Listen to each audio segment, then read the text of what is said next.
Jeraha ambalo ni kidonda na limeweka usaha, inabidi usafishe, utoe kwanza ule usaha mpaka pawe safi kabisa. Tena ikiwezekana patoke damu kidogo, ndio upasiribe kwa dawa.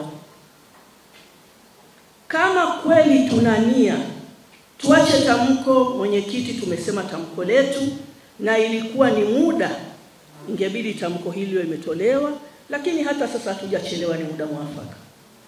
Lakini bila kusafisha kidonda, tukasema tunaweka dawa juu ya usaha, hatutakuwa tumeponya nchi. Hatutakuwa tumeponya nchi. Hapa sitaki kulaumu upande wowote, lakini tukitaka tufanye maridhiano, na sisi jumuiya ya maridhiano, tuende kwenye shina. Hata kama ni mume umeoa mke, si rahisi arubuniwe mke yule kama una act wewe kama mume, kumridhisha kama mume unapotakiwa na dunia na Mwenyezi Mungu kwa ahadi zenu. Kuna watu ambao wana malalamiko yao.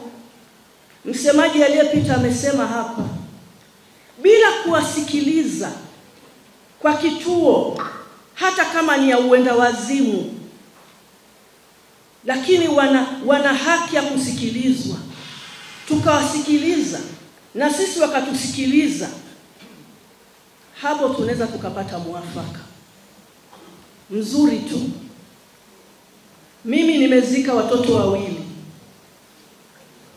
niliowazaa mwenyewe, sio kwa ajili ya maandamano yaliyofanyika, la hasha. Najua uchungu wa mzazi kuzika mtoto.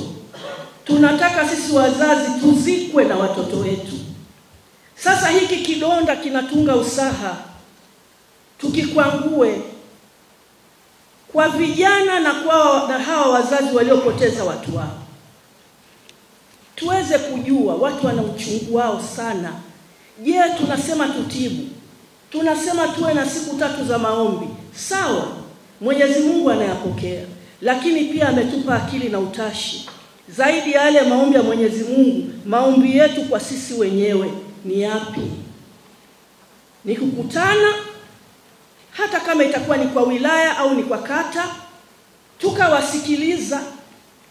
Watoto wetu siku hizi ni watoto wa teknolojia. Hawa Gen Z ni kizazi kingine, si enzi za Mama Teresa na nchini kweusi. Wanafahamu na wana ufahamu mkubwa. Nini tunapozungumza nao tuweze kujua, lakini tuzungumze nao kwa mambo ambayo na wao waone kama tunawasikiliza. Sio mtu aongee aseme alafu kesho, yani saa 8 za usiku anatekwa, alafu mimi mzazi nisiulize mwanangu yuko wapi. Mwenyekiti, samahani kwa hilo, nitauliza.